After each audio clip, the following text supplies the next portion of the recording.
Hey everybody, one of the things I was looking to do with this second channel was spend more time talking about the books that I'm going through. So this year I decided to go through 52 books in 52 weeks, and here we are halfway through the year and I'm at 46 books, as I somewhat talked about a couple weeks back on my list of the favorite books that I've gone through this year. And so I just finished another book, which is the 46th.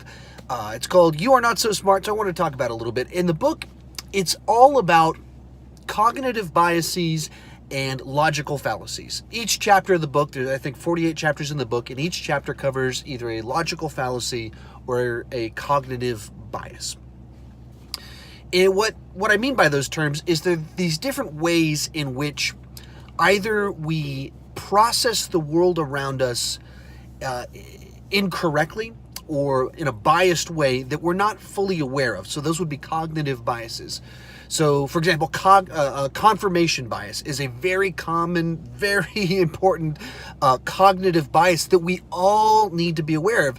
And confirmation bias is this tendency that we all have to notice facts, details, information that confirm that what we already believe, and likewise, or conversely, our tendency to ignore data that refutes our already held beliefs. We have a natural tendency to notice and believe things that confirm that which we already believe. That's called confirmation bias. It's something that we all have. It shapes all of us. It's all over the place.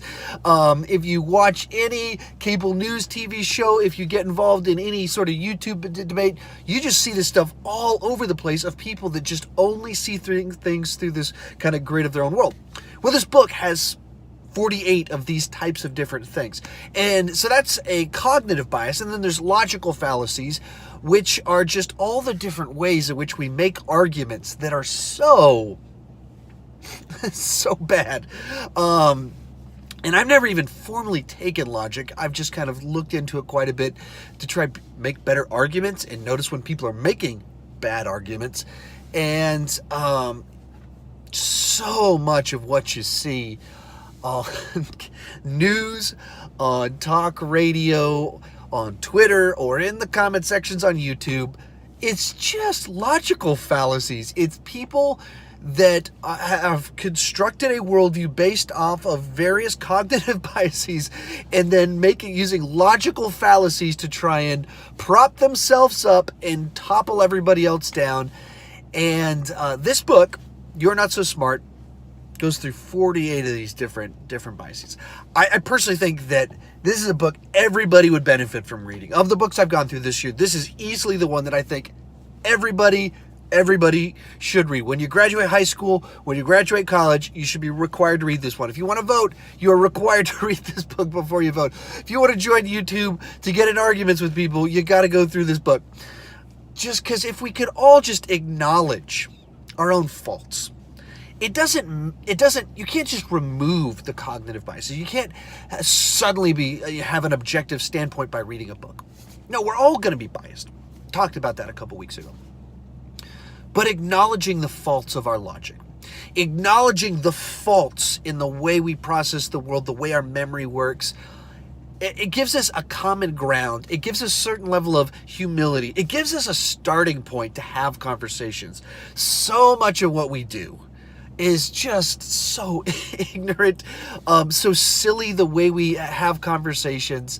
And so books like this, I think it levels things a little bit so we can have better versions of the same conversations.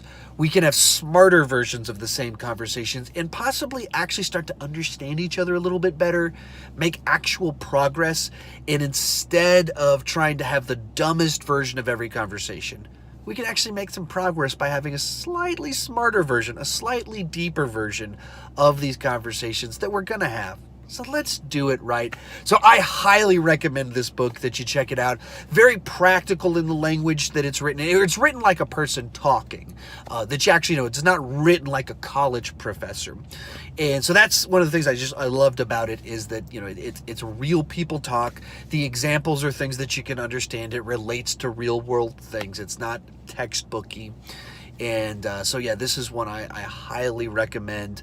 I actually plan on I went through the audiobook version of it. I'm going to buy the physical copy of it and probably make like a condensed cheat sheet of it with the 48, if I think 48's the number, different chapters of it, whatever the cognitive bias is, the technical term for it, the layman term for it, because it uses both. It'll have both what they would put in a textbook and then the one that's kind of the common vernacular version of it, and then the definition of it. I want to make like a cheat sheet out of that, just for like as maybe even like start posting little rules on some of my videos and stuff like that.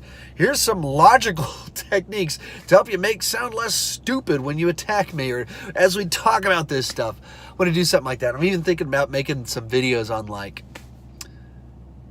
basic logic for YouTube debate, basic movie debate or something like that. I'm a big fan of stuff like this, so hopefully some of you guys will check this one out and enjoy it just as much as I did. So there you have it. Highly recommend this book. Go check it out.